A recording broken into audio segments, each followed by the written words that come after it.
नमस्कार दोस्तों, कैसे हो आप सभी। तो मैं आशा करता हूं कि आप सभी स्वस्थ होंगे, अपना ध्यान रख रहे होंगे। तो जैसे कि हम सिजोफ्रेनिया जो टॉपिक है दोस्तों वो पढ़ रहे थे, आज हम सिजोफ्रेनिया के टॉपिक को कंप्लीट करेंगे। हमारे 100 मोस्ट इंपोर्टेंट जो टॉपिक है उसमें हमारा ये टॉपिक शामिल था। अगर आप साइकेट्रिक के मोस्ट इंपोर्टेंट टॉपिक में लो तो मैं इसे टर्मिनोलॉजी ऑफ साइकेट्रिक के बाद दूसरे नंबर पे रखूंगा। सिजोफ्रेनिया बहुत ज्यादा इंपॉर्टेंट टॉपिक है। बहुत सारे जो एमसीक्यूज हैं, जो क्वेश्चंस हैं, जो प्रीवियस ईयर के अंदर इससे रिलेटेड पूछे गए हैं और नोट सेट का ये मोस्ट इंपॉर्टेंट टॉपिक भी है। हमने सिजोफ्रेनिया के बारे में दोस्तों काफी चीजें पढ़ी कि सिजोफ्रेनिया है क्या, ये वर्ड कहां से आया, इसे पहले क्या डिमेंशिया प्राइकोक्स के नाम से जाना जाता था, किसने ये वर्ड दिया, उसके बारे में हमने पढ़ा। इसके बाद में दोस्तों हमने इसकी ईटियोलॉजी के बारे में पढ़ा, इसकी जो ईटियोलॉजी के बारे में पढ़ा हमने दोस्तों, इसके जो एपिडेमियोलॉजी है उसके बारे में पढ़ा। फिर इसके बाद मैंने आपको इसके जो 4 अलग अलग टाइप से जो क्लिनिकल जो मैनिफेस्टेशंस हैं दोस्तों वो बताए। आज हम इसके डायग्नोस्टिक इवैल्यूएशन के बारे में पढ़ेंगे। तो सबसे पहले हम शुरुआत करते हैं सिजोफ्रेनिया की डायग्नोस्टिक इवैल्यूएशन के बारे में। तो डायग्नोस्टिक इवैल्यूएशन ऑफ सिजोफ्रेनिया, जो भी बच्चा अगर उसने पिछली क्लास नहीं देखी है तो प्लीज पहले जाके वो क्लास देखें आप। बहुत अच्छे से मैंने सिजोफ्रेनिया को पढ़ाया, कम से कम 2 घंटे की क्लास है वो लगभग, जिसमें हमने सिर्फ और सिर्फ इनके बारे में बात की है, लेकिन बहुत डिटेल में बहुत अच्छे से। उससे बाहर कोई भी एमसीक्यू है दोस्तों वो नहीं पूछा जाएगा। और मेरा मकसद भी यही है, मैंने आपको पहले बताया है, चाहे टाइम ज्यादा लगे लेकिन पढ़ाऊंगा मैं आपको ऐसा कि जिससे एमसीक्यू बाहर न जाए। बस एग्जाम में जी कैसा भी टफ से टफ एमसीक्यू भी आएगा ना दोस्तों तो इनसे बाहर नहीं जाएगा। मेरी ये पूरी क्या है दोस्तों कोशिश है। तो आप उस क्लास को पहले जरूर देखना, जिस भी बच्चे ने नहीं देखी है तो ये हम उसके बाद में आप आके देख सकते हो। ठीक है, हम बात करते हैं डायग्नोस्टिक इवैल्यूएशन के बारे में। तो डायग्नोस्टिक जो इवैल्यूएशन है दोस्तों, इसके अंदर मैं पहले आपको 5 सिम्टम बताऊंगा, उसका मैं रीजन बताऊंगा कि क्या है, और फिर मैं आपको बात करूंगा डायग्नोस्टिक इवैल्यूएशन के बारे में। तो सबसे पहला है दोस्तों हेल्यूसिनेशन। दूसरा है दोस्तों डिल्यूजन। दूसरा जो सिम्टम है दैट इज डिल्यूजन। इसके बाद है दोस्तों डिसऑर्गेनाइज्ड स्पीच।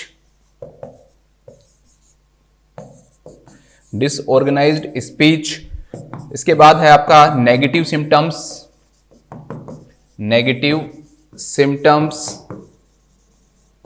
और 5वां जो आता है दोस्तों आपका, वो आता है आपका कैटाटोनिक बिहेवियर,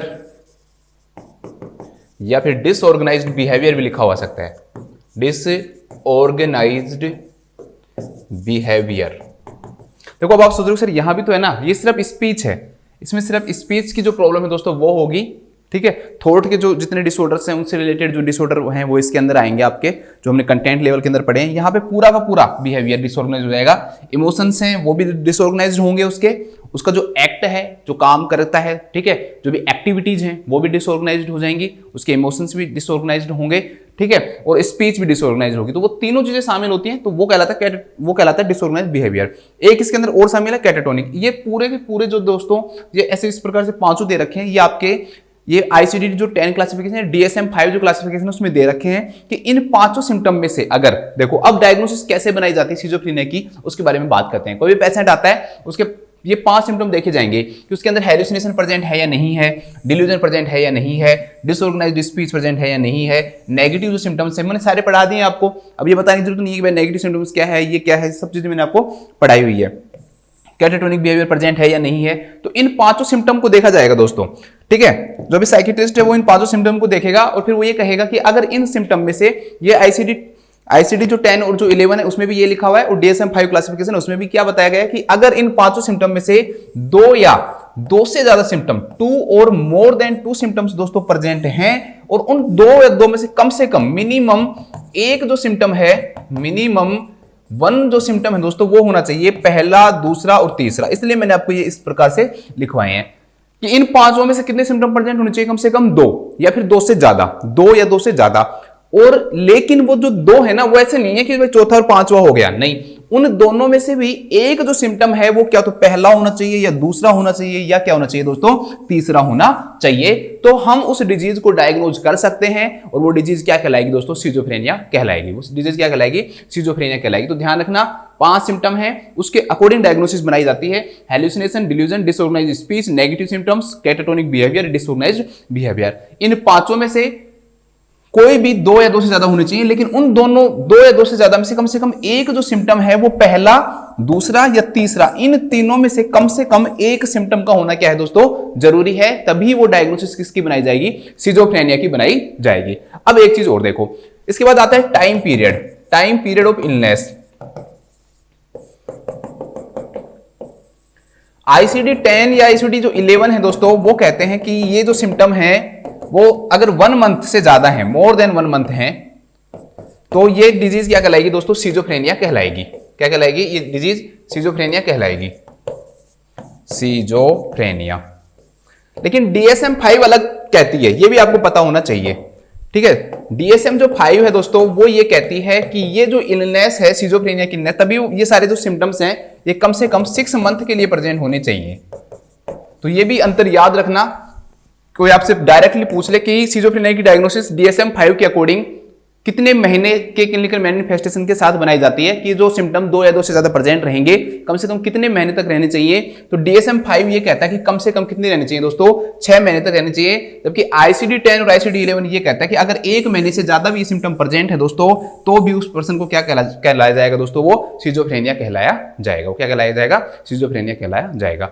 अब अगर ये सिम्टम 1 महीने से कम है तो क्या कहेंगे, ये भी तो दिमाग में आना चाहिए ना सर। अगर 1 महीने से कम है तो इसे क्या कहेंगे, तो ICD-10 और 11 है जो इस बारे में दोस्तों ये कहते हैं कि अगर ये सिम्टम 1 महीने से कम है तो इसे हम एक्यूट एंड ट्रांजिएंट, इसे हम एक नाम देते हैं, acute and transient psychotic disorder कहलाएगा। ये acute and transient psychotic disorder, schizophrenia नहीं कहेंगे। सिजोफ्रेनिया कब कहेंगे, जब ये 1 महीने से ज्यादा का हो जाएगा। 1 महीने से अगर ज्यादा की डायग्नोसिस बनती है दोस्तों, तो उस कंडीशन के अंदर ही ये क्या कहलाएगा, सिजोफ्रेनिया कहलाएगा। तो ICD-10 ये कहता है कि अगर 1 महीने से कम है दोस्तों, तो इसे हम सिजोफ्रेनिया न कहकर क्या कहेंगे, हम acute and transient psychotic disorder के नाम से हम इसे जानेंगे। अब DSM-5 में भी ये होना चाहिए आपको सस्पेंस कि सर उसमें तो 6 महीने दे रखा है। तो ये कहता है दोस्तों कि अगर 1 महीने से कम है, अगर ये सिम्टम 1 महीने से कम है, तो इसे हम ब्रीफ साइकोटिक डिसऑर्डर बोलेंगे। इसे हम किस नाम जानेंगे, brief psychotic disorder, brief psychotic disorder के नाम से जानेंगे। लेकिन ये सिम्टम दोस्तों अगर 1 महीने से और 6 महीने तक हैं, तो सिजोफ्रेनिया तो नहीं कहेंगे। सिजोफ्रेनिया तो कब कहेंगे हम दोस्तों, मतलब लेस देन 6 मंथ है। सिजोफ्रेनिया तो तब कहेंगे जब सिम्टम कितने टाइम के लिए प्रेजेंट रहेंगे, 6 मंथ के लिए। तो अगर 1 से और 6 महीने के बीच में प्रेजेंट है दोस्तों ये, तो फिर इसे क्या कहेंगे हम, तो इसे हम सिजोफ्रेनिफॉर्म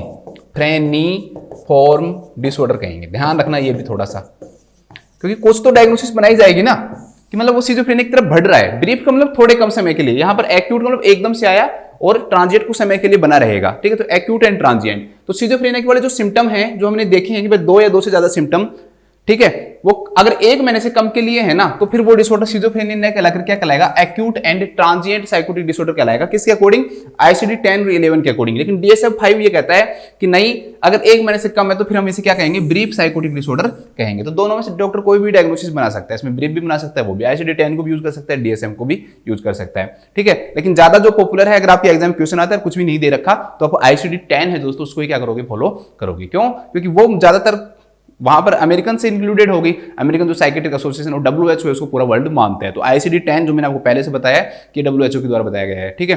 तो उसको आपको ज्यादा कंफर्म करना है। अगर क्वेश्चन में नहीं दे रखा तो फिर आप इसका जो आंसर है दोस्तों वो 1 मंथ मानोगे, ये भी ध्यान रखना आपको, ठीक है। डिमेंशिया के लिए भी 6 मंथ होता है टाइम पीरियड, ध्यान रखना। चलो हम कभी पढ़ेंगे जब बात करेंगे इस बारे में। तो ये भी ध्यान रखना कि अगर DSM-5 क्या कहता है कि अगर 1 महीने से कम है तो ब्रीफ साइकोटिक डिसऑर्डर, और 1 से 6 महीने तक मैं इसे क्या कहूंगा, सिजोफ्रेनिफॉर्म डिसऑर्डर। और अगर 6 महीने से ज्यादा है दोस्तों, तो फिर हम इसे क्या कहेंगे, सिजोफ्रेनिया कहेंगे। तो इस प्रकार से क्या बनाई जाती है, इसकी डायग्नोसिस बनाई जाती है। तो this is the diagnostic evaluation of the schizophrenia. इसके बाद हम नेक्स्ट टॉपिक की बात करते हैं, टाइप्स ऑफ सिजोफ्रेनिया के बारे में बात करेंगे, जो कि बहुत इंपॉर्टेंट है। Types of schizophrenia. पहली बात तो ये है कि ICD-11 से जो ये हटा दिए गए हैं, ये जो टाइप्स हैं, नोट लगा के लिख लो,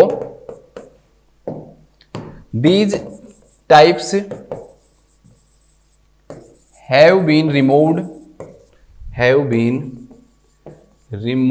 फ्रॉम ICD-11 क्लासिफिकेशन।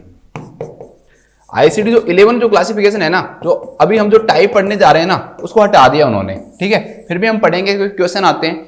ICD-11 ने हटा दिया कि ऐसे कोई टाइप उन्होंने नहीं दे रखे, ठीक है, उसके बारे में कुछ नहीं बोल रखा, बिल्कुल उनको क्या कर दिया गया, रिमूव कर दिया गया है। जो दे रखे हैं उनके बारे में हम बात करेंगे आगे। पहले हम मेन टाइप पढ़ते हैं कि इसके अंदर कौन कौन से टाइप आएंगे। तो इसके अंदर सबसे पहला सिजोफ्रेनिया है, टाइप लिखते जाओ, एक एक करके आपको उनके बारे में बताता रहूंगा मैं। पहला है दोस्तों पैरानोइड सिजोफ्रेनिया, ठीक है। पहला टाइप क्या है, अब बहुत सिंपल हो जाएगा दोस्तों, हमने जो चीजें पढ़ रखी है ना लगभग वही वो चीजें आएंगी, ठीक है। इसलिए जो मैंने क्लिनिकल मैनिफेस्टेशन जिस हिसाब से आपको करवाए ना, बहुत अच्छे तरीके से करवाए मैंने आपको।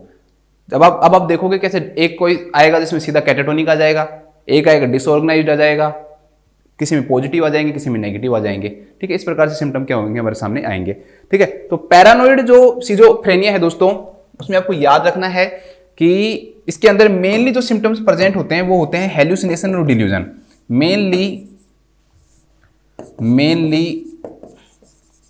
Hallucinations and delusion present. कौन से सिम्टम है ये, पॉजिटिव, बताया मैंने आपको, hallucination and delusion present. Mainly hallucination और डिल्यूजन क्या होते हैं दोस्तों, इसके अंदर प्रेजेंट होते हैं। ब्रैकेट में लिख लेना कौन सी सिम्टम है ये, पॉजिटिव सिम्टम्स, मैंने आपको पहले भी बता रखा है।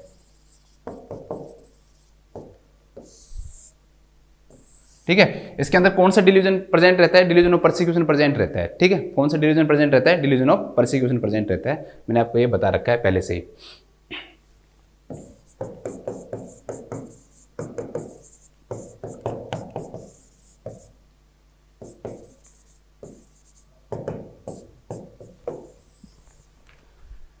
टर्मिनोलॉजी में जाके पढ़ना साइकेट्रिक, आधी साइकेट्रिक खत्म हो जाएगी। आप जो टर्मिनोलॉजी की जो मैंने वीडियो बना रखी है ना, उसको देखना आप एक बार, बहुत अच्छे से मैंने डिटेल में दोस्तों इन टर्म्स को समझा रखा है। और 50% जो साइकेट्रिक है ना वो टर्मिनोलॉजी पे डिपेंड होती है। अगर आपने टर्मिनोलॉजी पढ़ लिया तो आपके 50% क्वेश्चन सही होने के चांसेस बढ़ जाएंगे, क्योंकि उसके बाद डिसऑर्डर आते ही नहीं है इतने, ठीक है। सिजोफ्रेनिया आ जाएगा, मैनिया आ जाएगा, आपका डिप्रेशन आ जाएगा, ठीक है, बाइपोलर जो डिसऑर्डर है वो आ जाएगा, डिमेंशिया आ जाएगा, और आपका डेलीरियम आ जाएगा, और कुछ जो डिसऑर्डर हैं जो अब्यूज से रिलेटेड होते हैं, ठीक है, जो ड्रग्स से रिलेटेड होते हैं वो आते हैं, और जो ट्रीटमेंट है वो ज़्यादा नहीं है दोस्तों, ठीक है।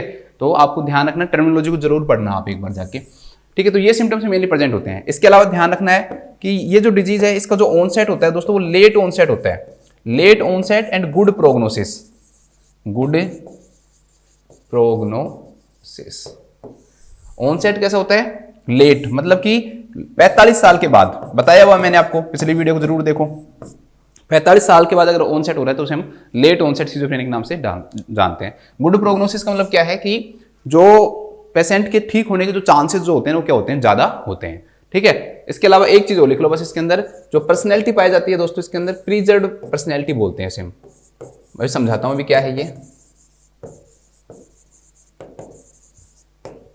प्रीजर्व्ड पर्सनैलिटी मतलब ये है कि दोस्तों जो पैरानोइड सिजोफ्रेनिया वाले जो पेशेंट हैं वो सोशल इंटरेक्शन रखते हैं, मतलब कैसे नहीं, एक सोसाइटी में किसी से बात ही नहीं करते, रखते जरूर हैं, सोशल इंटरेक्शन प्रेजेंट रहता है इनका, और इसके अलावा अपनी पर्सनल जो हाइजीन है उसको भी मेंटेन रखते हैं, पर्सनल जो हाइजीन है वो भी प्रेजेंट होती है, ठीक है। हाइजीन को मेंटेन रखते हैं, सोशल इंटरेक्शन प्रेजेंट रखते हैं, मतलब अभी तो पूरी तरह से डिस्टोर्ड नहीं हुई है, पर्सनैलिटी पूरी तरह से नहीं बिगड़ी है, ठीक है, पूरी तरह से डिसऑर्गेनाइज्ड नहीं हुई है। जो हम हेबीफ्रेनिक के अंदर पढ़ेंगे कि हेबीफ्रेनिक जो सिजोफ्रेनिया होता है, डिसऑर्गेनाइज्ड सिजोफ्रेनिया होता है, उसके अंदर पूरी पर्सनैलिटी क्या हो जाती है दोस्तों, डिसऑर्गेनाइज्ड हो जाती है बुरी तरह से, ठीक है। उसके बारे में हम वहाँ पे पढ़ेंगे। तो ये यहाँ पर रहता है, तो ये भी ध्यान रखना आपको, ठीक है। मैंने सिर्फ गुड लिखा है, ध्यान रखना, बेस्ट नहीं लिखा है। कहीं आप क्वेश्चन करके आ जाओ कि पैरेलल सिजोफ्रेनिया के अंदर प्रोग्नोसिस क्या होती है, बेस्ट होती है। मैं बेस्ट नहीं बोल रहा हूँ, मैंने सिर्फ क्या बोला है, गुड। सब में बेस्ट नहीं है, हाँ गुड है, ठीक है, ये भी आपको ध्यान रखना है। इसके बाद हम बात करते हैं दोस्तों कैटाटोनिक सिजोफ्रेनिया की। सेकेंड जो टाइप है दैट इज कैटाटोनिक सिजोफ्रेनिया।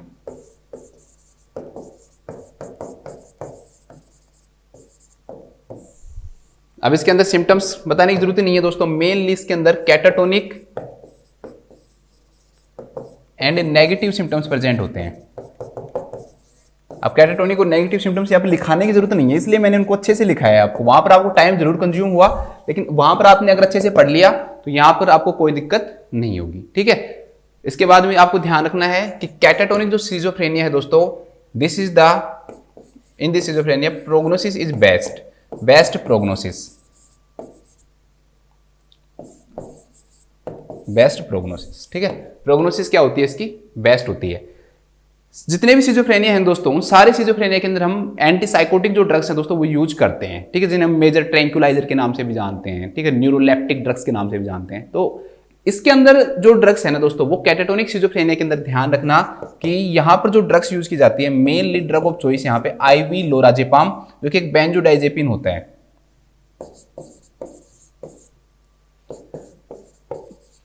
ठीक है, प्लस ECT। तो इसके अंदर हम एंटीसाइकोटिक जो ड्रग है वो यूज नहीं कर रहे हैं हम। लोराजेपाम क्या होती है? बेंजोडाइजेपिन होती है, या फिर इसे हम एंजियोलाइटिक ड्रग्स भी कहते हैं, एंजियोलाइटिक, माइनर ट्रैंक्विलाइजर भी बोलते हैं। ठीक है, एंजियोलाइटिक जो ड्रग है दोस्तों वो यूज करते हैं, और साथ में हम क्या यूज करते हैं? ECT यूज करते हैं। ये अलग है, क्योंकि बाकी के जितने भी सिजोफ्रेनिया होंगे सब में हम क्या पढ़ेंगे कि भाई उन सिजोफ्रेनिया के अंदर हम मेनली एंटी जो साइकोटिक जो ड्रग्स हैं दोस्तों वो यूज करते हैं। मैं आपको भी बताऊंगा ट्रीटमेंट पढ़ाऊंगा तब, लेकिन यहाँ पर आपको ध्यान रखना है कि इसके अंदर हम कौन सी ड्रग यूज करते हैं दोस्तों? IV lorazepam plus ECT। Last जो ट्रीटमेंट है वो ECT होता है। अगर पेशेंट ठीक नहीं होता तो उसको ECT देना ही पड़ेगा, और कुछ हम नहीं कर सकते। ठीक है, तो ये आपको ध्यान रखना है। तो कैटाटोनिक सिजोफ्रेनिया का सबसे इंपॉर्टेंट क्वेश्चन जो टाइप ऑफ सिजोफ्रेनिया है दोस्तों, उसमें से यही बन गया आपका कि बेस्ट प्रोग्नोसिस किसकी पाई जाती है। तो ध्यान रखना, ये क्वेश्चन एग्जाम में पूछा जाता है कि कौन सी सिजोफ्रेनिया है जिसकी प्रोग्नोसिस बेस्ट होती है। तो कैट इज बेस्ट, ध्यान रखना, कैट इज बेस्ट। ऐसे एक ट्रिक और बताऊंगा मैं आपको, सारे याद करवा दूंगा। कैट इज बेस्ट, ठीक है, कैट इज बेस्ट, याद रख लेना इसको। इसके बाद हम बात करते हैं नेक्स्ट। थर्ड है आपका हैबीफ्रेनिक सिजोफ्रेनिया। हैबी, इनका कोई सीक्वेंस नहीं है, आप कैसे भी याद रख सकते हो ना। हैबीफ्रेनिक और डिसऑर्गेनाइज्ड सिजोफ्रेनिया। हैबीफ्रेनिक और डिसऑर्गेनाइज्ड जो सिजोफ्रेनिया है दोस्तों, उसके बारे में हम पढ़ते हैं। हैबीफ्रेनिक और डिसऑर्गेनाइज्ड जो सिजोफ्रेनिया है, इसके अंदर डिसऑर्गेनाइज्ड जो सिम्टम्स है ना वो प्रेजेंट होते हैं। अब आपको यहां पर लिखवाने की जरूरत नहीं है, वहां पे जाके आप देख सकते हो। डिसऑर्गेनाइज्ड जो सिम्टम्स है वो प्रेजेंट होते हैं। उस डिसऑर्गेनाइज्ड सिम्टम्स में हो सकता है कि उसका जो एक्ट है, मतलब वो जो एक्टिविटी करता है, वो भी डिसऑर्गेनाइज्ड हो सकती है। ठीक है, इसके अलावा दोस्तों उसका जो इमोशंस हैं वो भी डिसऑर्गेनाइज्ड हो सकते हैं, या उसका जो स्पीच जो है, बोलने की जो है, वो भी क्या हो सकती है? डिसऑर्गेनाइज्ड हो सकती है। ठीक है, तो तीनों चीजें क्या हो सकते हैं? डिसऑर्गेनाइज्ड हो सकते हैं हैबीफ्रेनिक के अंदर। इसके अलावा हैबीफ्रेनिक का जो ऑनसेट जो होता है ना, वो अर्ली ऑनसेट होता है, मतलब जल्दी होता है ये। और प्रोग्नोसिस क्या होती है इसकी? बैड होती है। बैड लिखा है, यहां पे भी व्रस्ट नहीं लिखा, ये ध्यान रखना। मैंने सिर्फ क्या लिखा है यहाँ पे? बैड, व्रस्ट नहीं लिखा मैंने। ठीक है, मैंने व्रस्ट नहीं लिखा, सिर्फ क्या लिखा है? बैड लिखा है, ये भी आपको ध्यान रखना है। ठीक है, इसके अलावा पर्सनैलिटी है ना, डिटोरिएशन हो जाती है, मतलब बुरी तरह से बिगड़ जाते हैं।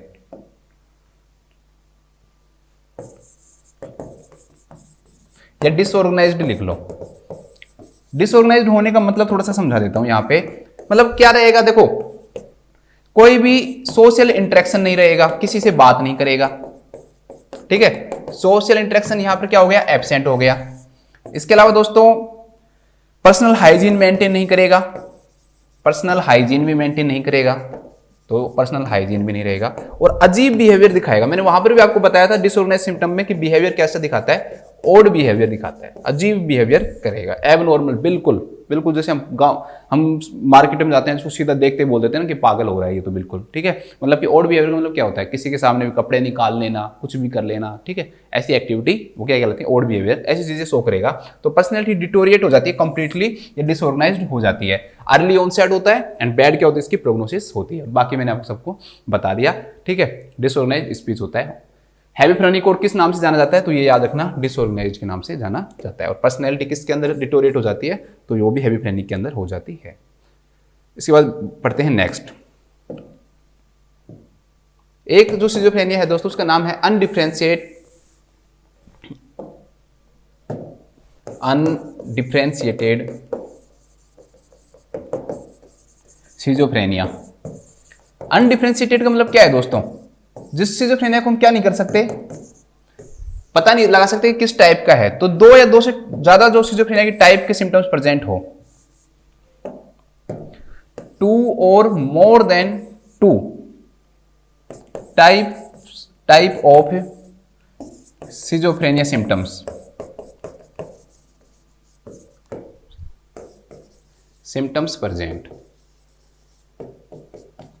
तो उसे हम किस नाम जानते हैं? अनडिफरेंशिएटेड के नाम से जानते हैं। बस ज्यादा मत पढ़ो, इतना ही पढ़ लो कि भाई पता नहीं लगा सकते कौन सा टाइप है, उसको क्या नाम दे देंगे? सीधा हम अनडिफरेंशिएट नाम दे देंगे, हमें नहीं पता कौन सा है। क्यों? क्योंकि उसके अंदर कैटाटोनिक के भी प्रेजेंट हो जाएंगे, उसके अंदर पैरानोइड के भी प्रेजेंट हो जाएंगे, हेमीफ्रेनिक के भी प्रेजेंट हो जाएंगे, तो फिर उसे हम क्या नाम दे देंगे? अनडिफरेंशिएटेड सिजोफ्रेनिया का नाम दे देंगे। ठीक है, कौन से टाइप था ये? फोर्थ था ये आपका फोर्थ। इसके बाद नेक्स्ट देखते हैं फिफ्थ। फिफ्थ है दोस्तों रेजिड्यूअल सिजोफ्रेनिया। फिफ्थ है रेजिड्यूअल, मतलब बचा हुआ सिजोफ्रेनिया। कैसे बात करते हैं? Residual schizophrenia. रेजिड्यूअल सिजोफ्रेनिया में क्या होता है दोस्तों? अर्ली फेज के अंदर, तो जब मतलब ये डिजीज उसके अंदर होगी ना पेशेंट के अंदर, तो अर्ली फेज के अंदर उसके अंदर पॉजिटिव सिम्टम्स प्रेजेंट रहेंगे, मेनली जैसे हेल्यूसिनेशन और डिल्यूजन, हेल्यूसिनेशन एंड डिल्यूजन। लेकिन जैसे जैसे डिजीज आगे बढ़ेगी, एडवांस फेज में जाएगी, एडवांस फेज में जाएगी, तो ये सिम्टम्स क्या हो जाएंगे दोस्तों? मिनिमम हो जाएंगे, minimum positive symptoms, minimum positive symptoms and negative symptoms present, negative symptoms present. अब पॉजिटिव की जगह क्या आ जाएंगे दोस्तों? नेगेटिव सिम्टम्स आ जाएंगे, तो उसे हम किस नाम जानते हैं? रेजिड्यूअल। हो सकता है कि आपको क्वेश्चन में डायरेक्टली नहीं दे कि भाई अर्ली में क्या हो रहा है, डायरेक्टली दे दे कि रेजिड्यूअल सिजोफ्रेनिया में होता है, तो आप ध्यान रखना मिनिमम पॉजिटिव सिम्टम्स प्रेजेंट होते हैं और नेगेटिव सिम्टम्स क्या होते हैं? अच्छी तरह से प्रेजेंट होते हैं, मतलब ये तो बहुत कम होते हैं। ठीक है, जो पॉजिटिव सिम्टम्स है, हेलुसिनेशन, डिल्यूजन है, वो बहुत कम रहेंगे, लेकिन जो नेगेटिव जो सिम्टम्स होते हैं दोस्तों, ये बहुत अच्छी तरीके से क्या होते हैं दोस्तों? प्रेजेंट होते हैं, बहुत अच्छे तरीके से क्या होते हैं? प्रेजेंट होते हैं। तो वो नेगेटिव सिम्टम्स क्या होते हैं? प्रेजेंट होते हैं। और अर्ली फेज के अंदर हेलुसिनेशन और डिल्यूजन, मतलब मेनली अर्ली फेज में पॉजिटिव ही रहेंगे, लेकिन जब एडवांस फेज जाएगी तो उस दौरान पेशेंट के अंदर पॉजिटिव सिम्टम्स कम हो जाएंगे और नेगेटिव सिम्टम्स क्या हो जाएंगे? प्रेजेंट हो जाएंगे। तो रेजिड्यूअल मतलब बचा हुआ, तो ये बच जाते हैं बस थोड़े बहुत, हेलुसिनेशन, डिल्यूजन थोड़े बहुत अमाउंट में क्या हो जाते हैं? बच जाते हैं, लेकिन मेनली कौन से सिम्टम्स आ जाते हैं? नेगेटिव सिम्टम्स आ जाते हैं, ये भी आपको ध्यान रखना है। नेक्स्ट बात करते हैं हम, छठवां है दोस्तों आपका सिंपल सिजोफ्रेनिया, सिंपल सिजोफ्रेनिया।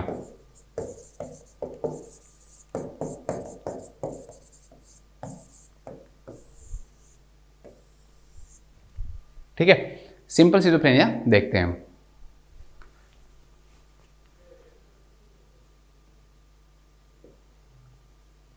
मैंने आपको 2 क्वेश्चन करवा दिए। पैरानोइड के अंदर मैंने आपको बताया था मोस्ट कॉमन सिजोफ्रेनिया ना, ये लिखा है नहीं शायद मैंने, यहाँ पे आपको लिख लेना। यहाँ पे मोस्ट कॉमन सिजोफ्रेनिया कोई पूछे आपसे, मोस्ट कॉमन, तो वो पैरानोइड होगा। ठीक है, मोस्ट कॉमन सिजोफ्रेनिया का टाइप कौन सा होता है दोस्तों? पैरानोइड ही होता है, ये वहां पे लिख लेना। मोस्ट कॉमन सिजोफ्रेनिया कौन सा होता है? पैरानोइड होता है। फिर दूसरा मैंने आपको एक क्वेश्चन बताया जो कि बेस्ट प्रोग्नोसिस किसकी होती है? तो कैटाटोनिक की होती है बेस्ट। ठीक है, कैटाटोनिक की होती है बेस्ट। और next simple schizophrenia, simple schizophrenia के अंदर मेनली नेगेटिव सिम्टम्स प्रेजेंट रहेंगे। वहां पर तो क्या था? मिनिमम थे, रेजिड्यूअल के अंदर तो मिनिमम थे पॉजिटिव सिम्टम्स, यहां पर रहेंगे नहीं, mainly negative symptoms are seen. सिर्फ और सिर्फ क्या सिम्टम देखते हैं हम इसमें? Negative, mainly negative symptoms present, बस नेगेटिव सिम्टम्स ही प्रेजेंट होते हैं इसके अंदर मेनली। एक लाइन ये याद रखनी है, एक लाइन और याद रख लो, वर्स्ट प्रोग्नोसिस, सबसे बेकार प्रोग्नोसिस सब में है, सबसे कम ट्रीटमेंट के चांस जिसमें है कि भाई पेशेंट ठीक हो जाएगा, वो कौन किसका है दोस्तों? सिंपल सिजोफ्रेनिया का है। सबसे कम चांसेस किसका है? सिंपल सिजोफ्रेनिया का है। हमने 3 चीजें देखी, एक हमने देखी दोस्तों कैटाटोनिक, एक हमने देखा, पहले ऐसे लिखता हूं, चलो इधर लिखता हूं, बताऊंगा मैं ऐसे क्यों लिख रहा हूं। एक हमने देखा कैटाटोनिक, ठीक है, एक हमने देखा पैरानोइड, और एक हमने देखा सिंपल। कैटाटोनिक को मैंने क्या बताया दोस्तों कि कैटाटोनिक क्या है? बेस्ट है, बेस्ट प्रोग्नोसिस वाला है। सिंपल को क्या बताया मैंने? सबसे बेकार, वर्स्ट प्रोग्नोसिस है। और पैरानोइड को मैंने क्या बताया दोस्तों? Most common. क्या बताया मैंने? Most common. अब देखो इसकी एक ट्रिक बना लेना, वैसे याद रहे ना, जो बच्चा याद कर सकता है, जो कभी भूलता ही नहीं है, कई मेरे जैसे बेचारे जिनकी मेमोरी कम होती है, कुछ बहुत इंटेलिजेंट होते हैं जिनकी मेमोरी बहुत अच्छी होती है, भूलते ही नहीं है, कुछ भी पढ़ लो। तो जो भूलते नहीं है वो जैसे मैंने बता रखा है वैसे याद रख लो कि कैटाटोनिक क्या है, catatonic is best, paranoid is most common है और सिंपल इज वर्स्ट। लेकिन जो बच्चा सोचेगा यार मैं सर मैं भूल जाता हूँ, मैं याद कर लेता हूँ, फिर मैं 15-20 दिन बाद दोबारा से भूल जाता हूँ, तो उसके लिए मैंने ट्रिक बनाई है, तो आप इस ट्रिक को याद कर सकते हो। ठीक है, तो इस ट्रिक को कैसे याद रखोगे, देखो बी से बेस्ट से BMW, बेस्ट, मोस्ट कॉमन और वर्स्ट। BMW में कपास, ठीक है, BMW में कपास ऐसे याद रख लेना, BMW में कपास। तो ये ट्रिक बना लेना, BMW में कपास है। देखो पहला वाला B, इससे आएगा आपका best, catatonic, most common, paranoid और वर्स्ट सिंपल, तो BMW में क्या डाल के ले जाओ, कपास डाल के ले जाओ, तो सिजोफ्रेनिया की पता लग जाएंगे कौन सा बेस्ट है कौन सा वर्स्ट है। ठीक है, इस प्रकार से आप याद रख सकते हो। तो ये हो गया आपका सिंपल सिजोफ्रेनिया। लास्ट है 7वां, पोस्ट सिजोफ्रेनिक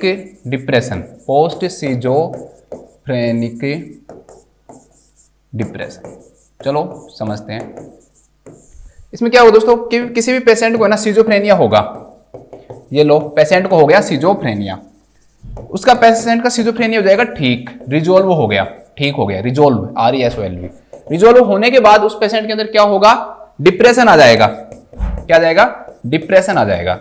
तो उसे हम किस नाम से जानेंगे, पोस्ट सिजोफ्रेनिक डिप्रेशन सिजोफ्रेनिया के नाम से जानेंगे कि सिजोफ्रेनिया उसका ठीक हो गया, लेकिन उसके बाद पेशेंट क्या हो गया दोस्तों, डिप्रेशन में चला गया, और डिप्रेशन पे जाने के बाद सुसाइड के जो चांसेज है ना दोस्तों वो बहुत ज्यादा क्या हो जाते हैं, बढ़ जाते हैं। सुसाइड जो चांसेज हैं वो इस दौरान क्या हो जाते हैं, बहुत ज्यादा क्या हो जाते हैं, इंक्रीज हो जाते हैं। तो ध्यान रखना, पोस्ट सिजोफ्रेनिक डिप्रेशन का मतलब क्या होता है दोस्तों कि ऐसा सिजोफ्रेनिया जिसमें वो ठीक हो जाता है लेकिन पेशेंट को बाद में कौन सा डिसऑर्डर हो जाता है, डिप्रेशन हो जाता है, और जिसके कारण पेशेंट सुसाइड कर लेता है या उसके चांसेस बढ़ जाते हैं, तो उसे हम किस नाम से जानते हैं, पोस्ट सिजोफ्रेनिक डिप्रेशन के नाम से हम इसे जानते हैं। इसे हम किस नाम जानते हैं, पोस्ट सिजोफ्रेनिक डिप्रेशन के नाम से हम इसे जानते हैं। ठीक है, अब हमने कौन कौन से पढ़ लिए टाइप, वो देख लो एक बार, कौन कौन से टाइप पढ़े हमने, उसकी मैं ट्रिक बता दूंगा आपको, एक बार याद हो जाएगा आपको। एक हमने पढ़ा कैटाटोनिक, एक हमने पढ़ा पोस्ट सिजोफ्रेनिक, क्रम कोई जरूरी नहीं है ना कि बस सीक्वेंस वही याद रखो आप। इसके बाद है पैरानोइड, इसके बाद है रेजिड्यूअल। मैं सब बच्चों को साथ लेके चलता हूँ, जिनकी मेमोरी कम है उनको भी, जो इंटेलिजेंट है उनको भी। ठीक है, जो इंटेलिजेंट है उन्होंने पढ़ लिया, अब जो बच्चे कमजोर हैं जिनको बेचारों को समझ में नहीं आता, याद नहीं होता, उनके लिए ये ट्रिक बता रहा हूं मैं। अनडिफरेंशिएटेड, इसके बाद आपका सिंपल और लास्ट आपका हेबीफ्रेनिक। अब इसको आप ऐसे याद रख सकते हो, जो कनॉट प्लेस है उसको हम बोलते हैं CP, कनॉट प्लेस। दिल्ली में एक जगह है कनॉट प्लेस, वहां पर हमेशा भीड़ रहती है, तो CP पर रहती है रस, CP पर रस। इस प्रकार से आप इसको याद रख सकते हो। C मतलब कैटाटोनिक, P मतलब पोस्ट सिजोफ्रेनिक, पर मतलब paranoid, R for residual undifferentiated, यहाँ पे आपका सिंपल, और H फॉर क्या हो गया आपका, हेबीफ्रेनिक। तो इससे आपको ये ट्रिक से याद रख सकते हो कि कैनोट प्लेस पर रस का मतलब भीड़। ठीक है, तो कैनोट प्लेस पर रस, ये these are the types of schizophrenia. तो इस प्रकार से आप सिजोफ्रेनिया के जो टाइप है उनको भी क्या कर सकते हो, याद रख सकते हो। जो बच्चा भूल जाता है वो ट्रिक यूज कर ले, और जो बच्चा कहता है कि सर मुझे जरूरत नहीं है, तो वो बिना ट्रिक के भी काम चला सकता है। ठीक है, ये टाइप हो गए। अब एक बार ICD-11 की बात करते हैं दोस्तों। ICD-11 के अंदर है ना, उन्होंने, मैंने आपको पहले बता दिया था कि उन्होंने ये जो टाइप्स जो अभी पढ़े हैं ना सारे रिमूव कर दिए आपकी बार, तो उन्होंने कुछ बहुत सिंपल डाल रखा है उन्हें। फर्स्ट एपिसोड सिजोफ्रेनिया, इसमें कहते हैं कि अगर सिजोफ्रेनिया का पहला एपिसोड आता है, पहली बार किसी को सिजोफ्रेनिया के सिम्टम्स दिखाई देते हैं, मतलब लगभग 1 महीना हो जाता है, तो उसे हम किस नाम से जानते हैं दोस्तों, फर्स्ट एपिसोड के नाम से जानते हैं। दूसरा उन्होंने लिख रखा है मल्टीपल एपिसोड, मल्टीपल एपिसोड मतलब कि कई बार एपिसोड आ गया हो, 1 महीने से ज्यादा, मतलब कि 1 महीने से ज्यादा और 1 साल से कम क्या कहलाएगा? मल्टीपल एपिसोड सिजोफ्रेनिया कहलाएगा, मल्टीपल एपिसोड सिजोफ्रेनिया। तीसरा जो उन्होंने ICD-11 में टाइप दिया है दोस्तों, दैट इज कंटिन्यूअस सिजोफ्रेनिया। वो कौन सा दिया है? Continuous schizophrenia. मतलब 1 साल से ज्यादा अगर किसी भी पेशेंट को सिजोफ्रेनिया का हो जाएगा ना दोस्तों, तो उसे हम कंटिन्यूअस सिजोफ्रेनिया के नाम से जानते हैं। उसे हम किस नाम जानते हैं? Continuous schizophrenia. ये टाइप दे रखे हैं, तो इनको भी ध्यान रख लेना, नाम याद रख लेना। फर्स्ट एपिसोड, मल्टीपल एपिसोड और कंटिन्यूअस। ठीक है, तो ये आपके ICD-11 के अकॉर्डिंग क्या हो गए? टाइप हो गए। नाम याद रख लेना बस, फर्स्ट एपिसोड, एक मल्टीपल और एक कंटिन्यूअस। चलो नेक्स्ट बात करते हैं ट्रीटमेंट की। अब हम ट्रीटमेंट पे आ जाते हैं।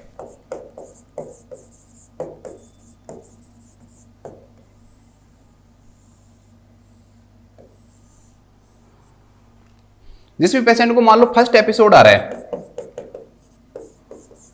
उसका जो ट्रीटमेंट है दोस्तों वो 2 साल तक चलता है, लगभग 2 ईयर तक।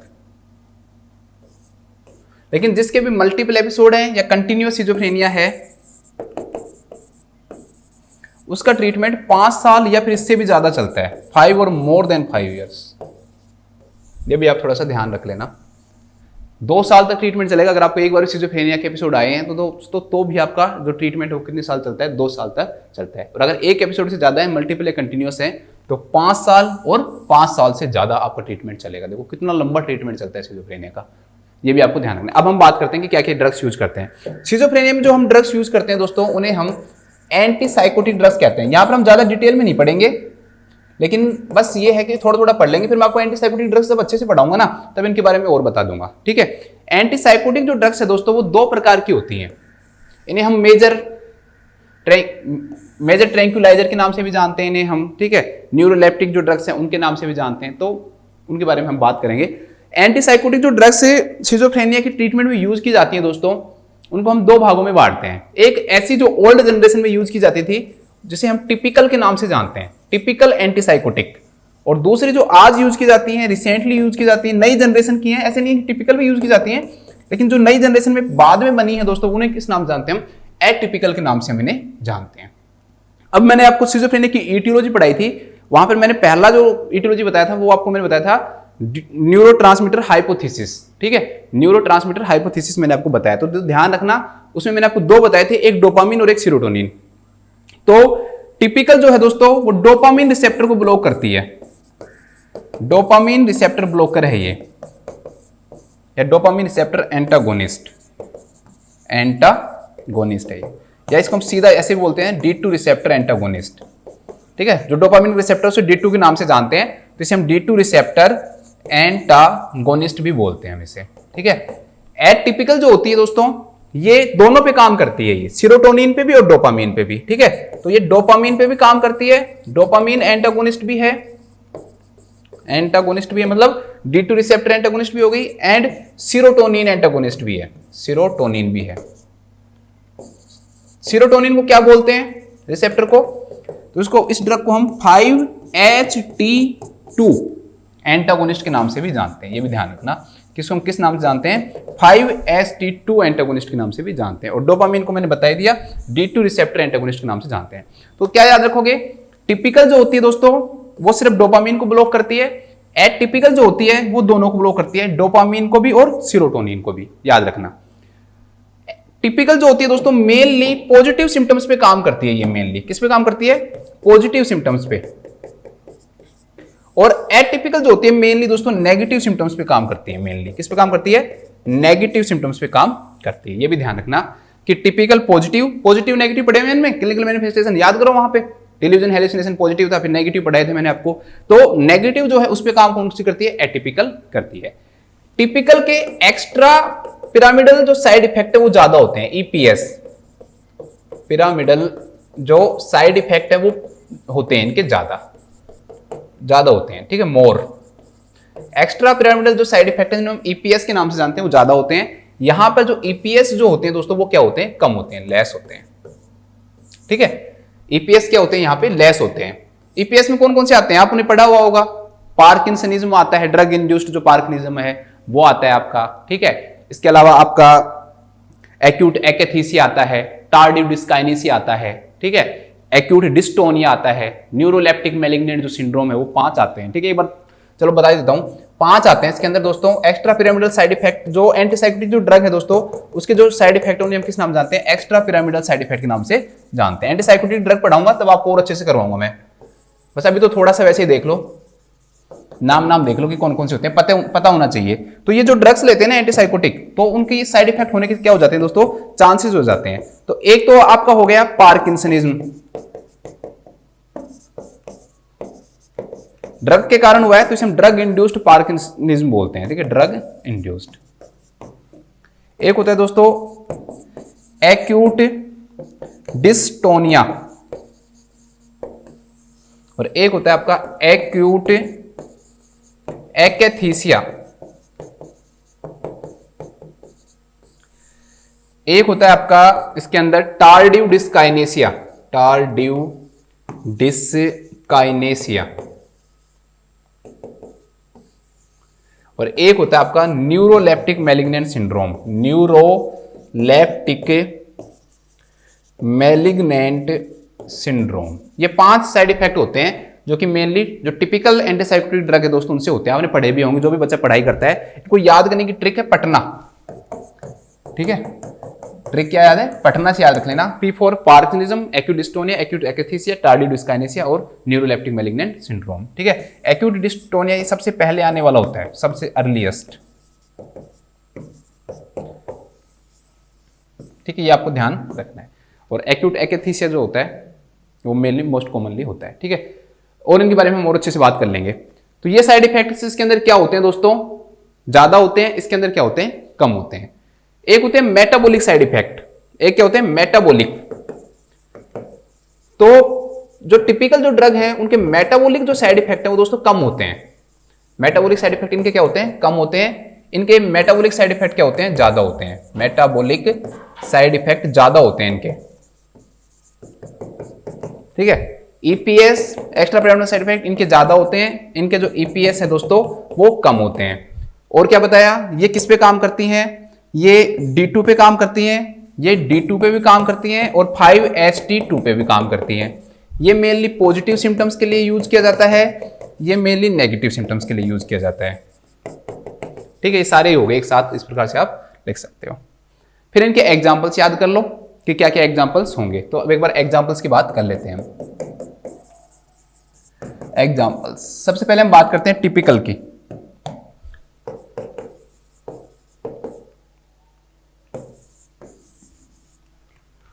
टिपिकल की अगर हम बात करें दोस्तों तो इसकी कुछ कैटेगरी बनाई गई है, ठीक है। उन कैटेगरी की हम क्या कर लेते हैं? बात कर लेते हैं।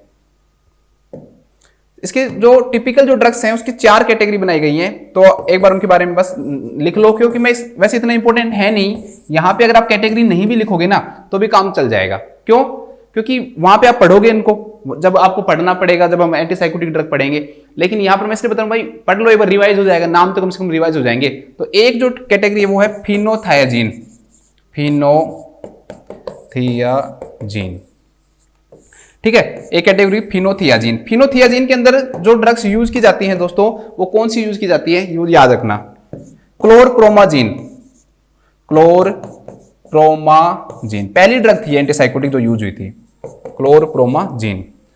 एक आती है आपकी जैसे इसमें ट्राइफ्लूप्रोमाजीन, ट्राइफ्लूप्रोमाजीन।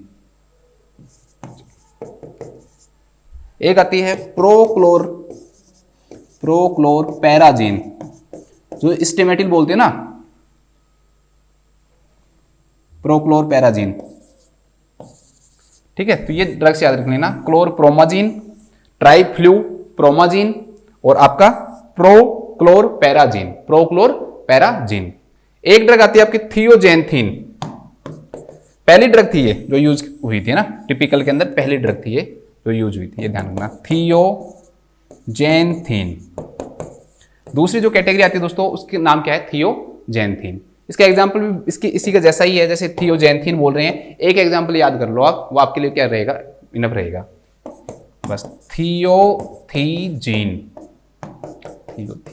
ठीक है। आपको सर ये क्या है? ये केमिकल हैं, ये जो केमिकल्स इनके अंदर प्रेजेंट होते हैं ना वो हैं ये। तो इसके अंदर फिनोथायाजीन प्रेजेंट होता है, इसके अंदर क्या प्रेजेंट होता है दोस्तों? थियोजेंथिन से दोस्तों वो क्या होते हैं? प्रेजेंट होते हैं। फिर एक नेक्स्ट आता है ब्यूटाइरोफिनोन, थर्ड जो आती है दोस्तों दैट इज ब्यूटाइरोफिनोन, ब्यूटाइरोफिनोन। एंटीसाइकोटिक पढ़ेंगे तो बहुत अच्छे से बता दूंगा आपको मैं। ब्यूटाइरोफिनोन जो है उसके अंदर कौन कौन सी कैटेगरीज आती हैं वो थोड़ा सा ध्यान रख लेना। तो एक आपके इसके अंदर आती है दोस्तों हेलोपेरिडोल, हेलोपेरिडोल, और एक आती है ड्रोपेरिडोल, हेलोपेरिडोल और ड्रोपेरिडोल। ठीक है, टिपिकल एंटीसाइकोटिक ड्रग होती हैं और केमिकली क्या होती है दोस्तों, ब्यूटाइरोफिनोन होती है, ब्यूटाइरोफिनोन होती है। फिर फोर्थ जो आती है वो होती है मिसेलेनियस। फोर्थ मतलब अदर, मतलब जो भी बच गई वो सब इसमें आ गई, मिसेलेनियस। और मिसेलेनियस के अंदर एग्जांपल लिख लो, लोक्सापाइन, लोक्सापाइन। ठीक है, तो ये सारी जो ड्रग्स हैं दोस्तों वो क्या की जाती हैं, यूज की जाती हैं टिपिकल रूप से। पहले यूज की जाती थी, आज भी यूज की जाती हैं अगर सिर्फ क्या सिम्टम प्रेजेंट है, पॉजिटिव सिम्टम्स प्रेजेंट होते हैं तो। ठीक है, पहले बनी थी इसलिए इनको हम टिपिकल बोलते हैं। जो आज के जमाने में बन रही हैं दोनों पे काम करती हैं, पॉजिटिव नेगेटिव पे।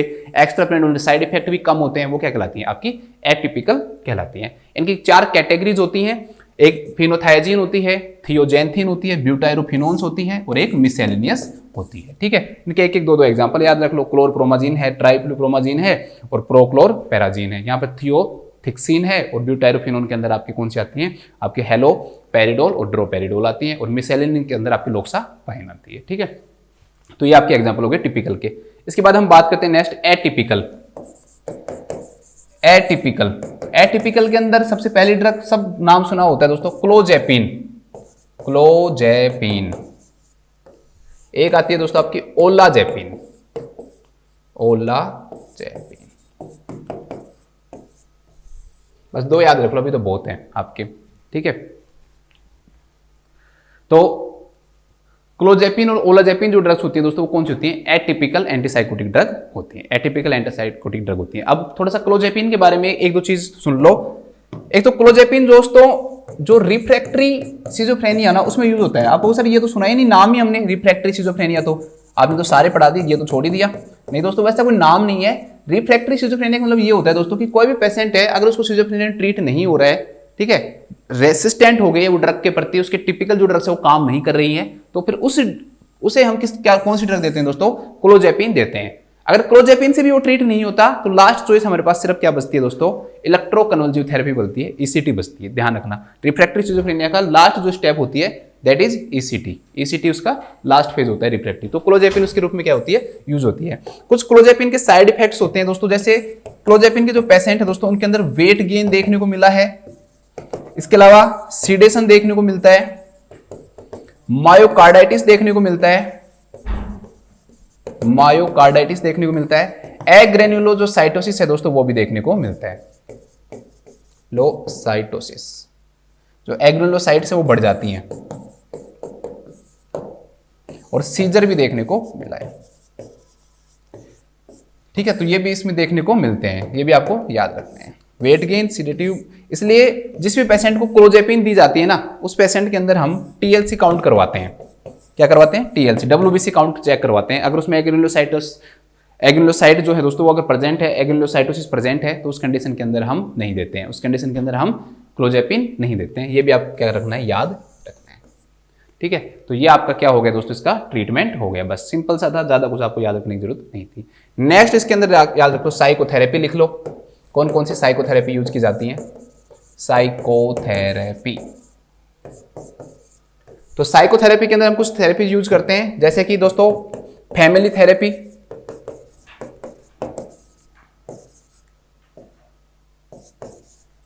फैमिली थेरेपी यूज करते हैं हम। इसके अलावा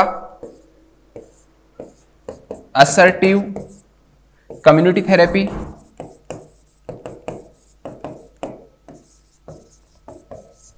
इसके अलावा हम इसके अंदर यूज करते हैं सपोर्टिव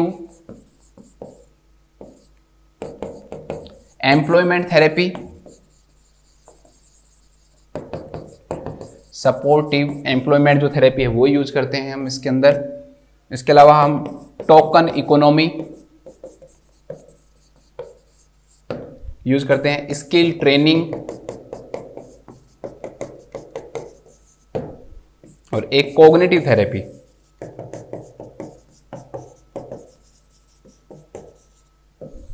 ठीक है, तो इसके ट्रिक बना लो, जिस बच्चे को याद नहीं होती फास्ट सुप्रीम कोर्ट या supreme court fast supreme court.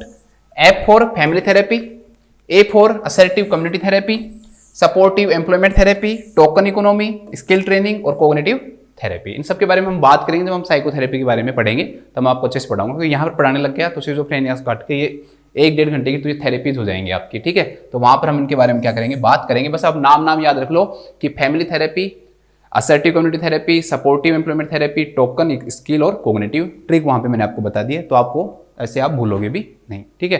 एक लास्ट लिख लो ईसीटी।